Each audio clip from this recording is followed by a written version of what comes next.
En ce dimanche 1er janvier 2023, TF1 diffuse L'Appel de la forêt à 21h10.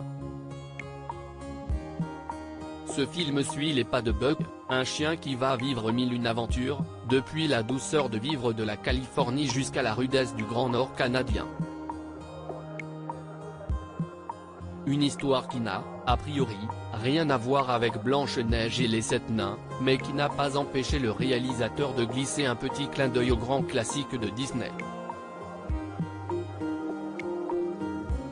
Ce dimanche 1er janvier 2023, TF1 vous entraîne dans d'extraordinaires aventures avec la diffusion à 21h10 de L'Appel de la forêt.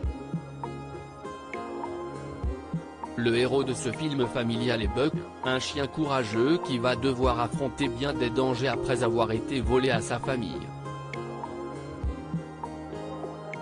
Sur sa route, il va croiser des hommes bienveillants, comme John Thornton, un vieux solitaire au grand cœur tendre incarné par Harrison Ford, que l'on retrouvera bientôt à l'affiche du 5e volet des aventures d'Indiana Jones, ainsi que Perrault, un jeune convoyeur postal interprété par Omar Sy, qui a envoyé paître Harrison Ford sur le tournage du film. Buck va aussi se retrouver aux prises avec des personnes beaucoup moins recommandables, notamment Hal, jeune chercheur d'or arriviste joué par Dan Stevens, l'acteur de la série Légion sur Disney+ Star, qui a également incarné la Bête dans La Belle et la Bête après que Ryan Gosling a refusé le rôle.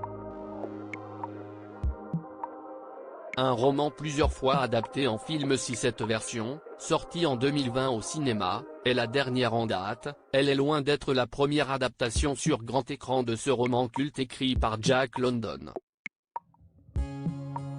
En 1935, ce grand classique de la littérature était déjà transposé au cinéma avec Clark Gable, le mythique Rhett Butler du film culte Autant en emporte le vent.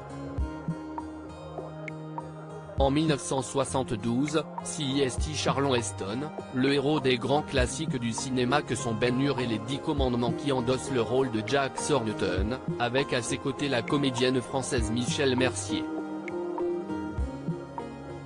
Plus près de nous, en 1997, CIST, un téléfilm avec le regretté Rutger Hauer qui s'est emparé des aventures de Buck avant cette toute dernière version des années 2020. Un petit clin d'œil à Blanche-Neige et les 7 nains. Si elle suit globalement la trame du roman de Jack London, cette adaptation de L'Appel de la forêt s'offre toutefois quelques libertés par rapport à l'histoire originale et se permet même une petite fantaisie en faisant un clin d'œil à un grand classique de Walt Disney dont l'univers est, a priori, très éloigné de celui des aventures de Buck.